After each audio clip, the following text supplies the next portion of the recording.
Bienvenue dans le didacticiel dont le sujet est la personnalisation du calendrier de paiement.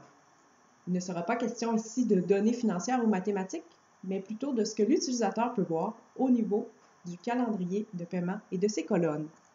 Accédons tout d'abord à un dossier de prêt afin de faire afficher un calendrier de paiement. Les calendriers contiennent jusqu'à 60 colonnes, donc le but étant de faire afficher les colonnes importantes à gauche, les moins importantes à droite, puis masquer celles dont on ne se sert pas. On peut remarquer également que certaines colonnes portent un astérisque, ce qui signifie que l'utilisateur peut modifier les données à l'intérieur.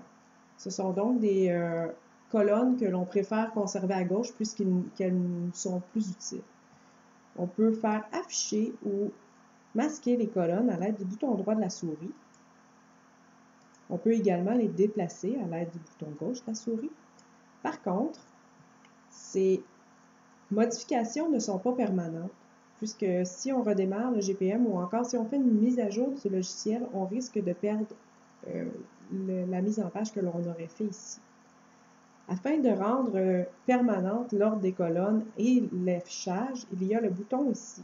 En cliquant dessus, on a accès à une fenêtre qui, ici, à gauche, ce sont les colonnes cachées du calendrier et à droite, les colonnes affichées.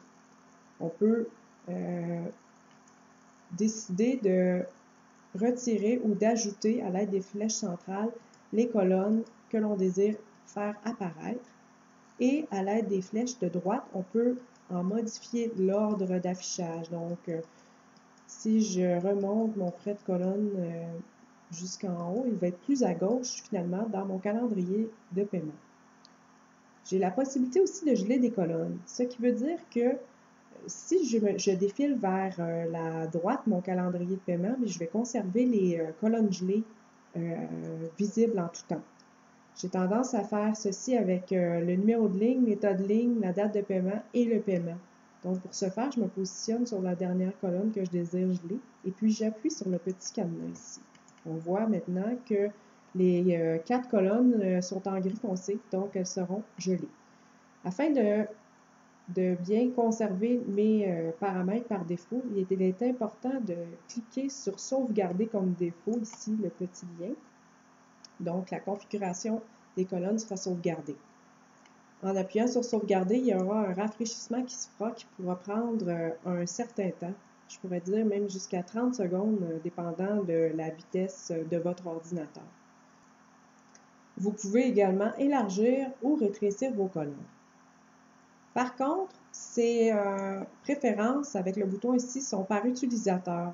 Donc, en tant qu'administrateur de système, vous pouvez vous connecter pour chacun des utilisateurs afin de paramétrer, de configurer l'affichage selon les besoins de la compagnie. Donc, il y a aussi les boutons T, ici, petit T, grand T, qui servent à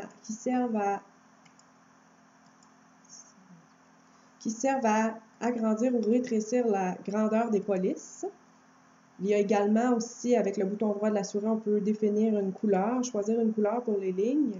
Donc, si vous avez un paiement irrégulier ou un paiement à corriger plus tard, afin de le mettre en valeur, on lui assigne une couleur.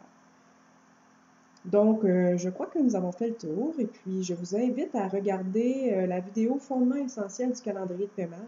Merci.